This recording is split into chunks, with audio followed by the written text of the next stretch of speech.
আসসালামু আলাইকুম। শামস মেডিসিন টিপসে আপনাদের সবাইকে স্বাগতম। আমি আবারও চলে আসলাম আপনাদের মাঝে নতুন একটি টপিকস নিয়ে। আজকে আমার টপিকস হচ্ছে অ্যানফ্রি। তো জিনিস হচ্ছে ফ্লুপেন্টিক্সম এবং মেলিট্রোসিন। এই দুটি উপাদান একসাথে একটি কাজ করে, তা হচ্ছে আমাদের বিষণ্ণতা দূর করে, উদ্বেগ দূর করে, আতঙ্ক দূর করে, মাথা ঠান্ডা রাখে ইত্যাদি। সুতরাং টপিকসটি শুরু করার পূর্বে আপনাদের কাছে আমার অনুরোধ, প্লিজ চ্যানেলটি সাবস্ক্রাইব করুন এবং ভিডিওটি আপনার টাইমলাইন থেকে শেয়ার করে দিন। এর ফলে হয়তোবা আপনি উপকৃত হতে পারেন অথবা আপনার প্রিয় মানুষগুলোর উপকার আসতে পারে। সুতরাং টপিকসটি শুরু করার পূর্বে আবারও বলছি, চ্যানেলটি সাবস্ক্রাইব করুন। যারা অলরেডি আমার চ্যানেলটি সাবস্ক্রাইব করে দিয়েছেন তাদেরকে জানাই অসংখ্য ধন্যবাদ। চলুন আমরা চলে যাই আমাদের মেইন টপিকসে। অ্যানফ্রি হলো একটি সম্মিলিত ওষুধ যার দুটি সক্রিয় উপাদান রয়েছে। একটি হচ্ছে ফ্লুকেন্টিক্সল এবং অপরটি মেলিট্রাসিন। এটি প্রাথমিকভাবে বিষণ্ণতা, উদ্বেগজনিত ব্যাধি, মনোদৈহিক অভিযোগের চিকিৎসার জন্য নির্ধারিত হয়। এই সংমিশ্রণটি বিষণ্ণতা এবং উদ্বেগের মানসিক এবং শারীরিক উভয় লক্ষণকে মোকাবেলা করে কাজ করে থাকে। এ পর্যায়ে আমরা জানবো যে এই দুটি কাজ কি, অর্থাৎ ফ্লুপেন্টিক্সেলের কাজ কি এবং মেলিট্রাসিনের কাজ কি। ফ্লুপেন্টিক্সেল থায়োক্সানাট গ্রুপের একটি সাধারণ অ্যান্টিসাইকোটিক, যা প্রায়শ হালকা থেকে মাঝারি বিষণ্ণতা পরিচালনা করার জন্য কম মাত্রায় ব্যবহার করা হয়। মেলিট্রাসিন সক্রিয় বৈশিষ্ট্য সহ একটি ট্রাইসাইক্লিক অ্যান্টিডিপ্রেসেন্ট। এটি মেজাজ উন্নত করতে, উদ্বেগ কমাতে এবং সাধারণ সুস্থতা উন্নত করতে সহায়তা করে থাকে।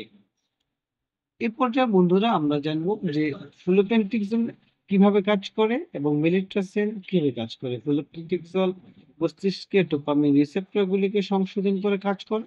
কম মাত্রায় এটি উদ্বেগ হ্রাস করে, প্রেরণা উন্নত করে, অ্যান্টিসাইকোটিক প্রভাব সৃষ্টি না করে মেজাজ উন্নত করে।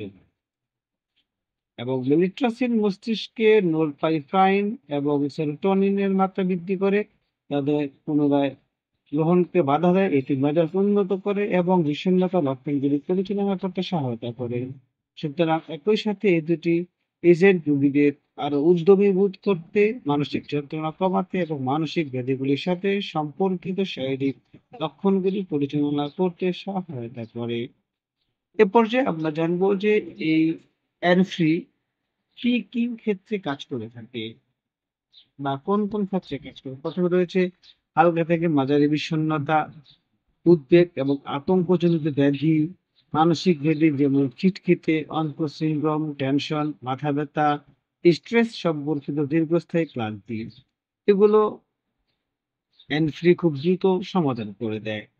এ পর্যায়ে আমরা জানবো এর ডোজ বা সেবন বিধি, অর্থাৎ কিভাবে সেবন করতে হবে। সাধারণত প্রাপ্তবয়স্কদের জন্য ডোজ হলো ১ টি ট্যাবলেট, বিশেষ করে সকালে। কিছু ক্ষেত্রে ডাক্তারের সুপারিশের উপর ভিত্তি করে ডোজটি প্রতিদিন ২ টি ট্যাবলেট পর্যন্ত বাড়ানো যেতে পারে। ডাক্তারের পরামর্শ অনুসরণ করা অত্যন্ত গুরুত্বপূর্ণ। ডোজটি কম করা বা বেশি বাড়ানো অবশ্যই ডাক্তারের পরামর্শের উপর নির্ভর করে থাকে। এ পর্যায়ে আমরা জানি পার্শ্ব প্রতিক্রিয়া, প্রতিটি মেডিসিনের পার্শ্ব প্রতিক্রিয়া রয়েছে। পার্শ্ব প্রতিক্রিয়ার মধ্যে রয়েছে অনিদ্রা, মুখ শুকিয়ে যাওয়া, অস্থিরতা, উত্তেজনা ইত্যাদি। এ পর্যায়ে বন্ধুরা কিছু সতর্কতা আমাদেরকে মনে রাখতে হবে। যেমন হৃদরোগ, গ্লোকোমা বা প্রস্রাব ধরে রাখা অথবা খিঁচুনি ইতিহাসযুক্ত রোগীদের ক্ষেত্রে অবশ্যই সতর্কতার সাথে এই ট্যাবলেটটি গ্রহণ করতে হবে। অর্থাৎ অ্যানফ্রি অথবা ফ্লোপেন্টিক্সল মেডিকেশন গ্রুপের যেকোনো মেডিসিন পাওয়ার ক্ষেত্রে অবশ্যই সতর্কতা অবলম্বন করতে হবে।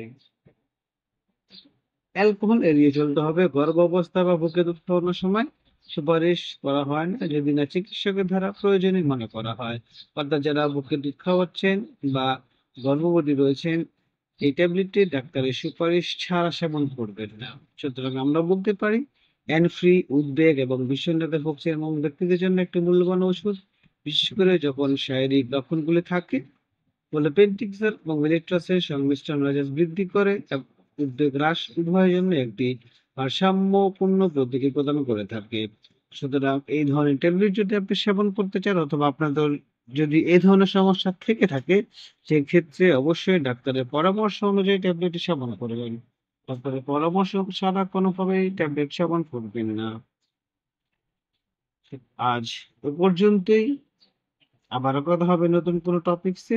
সে পর্যন্ত ভালো থাকুন, সুস্থ থাকুন এবং হ্যান্ড ফ্রি সম্পর্কে যদি কোনো কিছু জানার থাকে আমাদেরকে কমেন্টস করে জানিয়ে দিন। আমরা আপনাদের কমেন্টস গুলো যথাযথ করতে চেষ্টা করব। আবারও অনুরোধ করছি প্লিজ চ্যানেলটি সাবস্ক্রাইব করুন এবং ভিডিওটি আপনার টাইমলাইনে শেয়ার করে দিন। খোদা হাফেজ।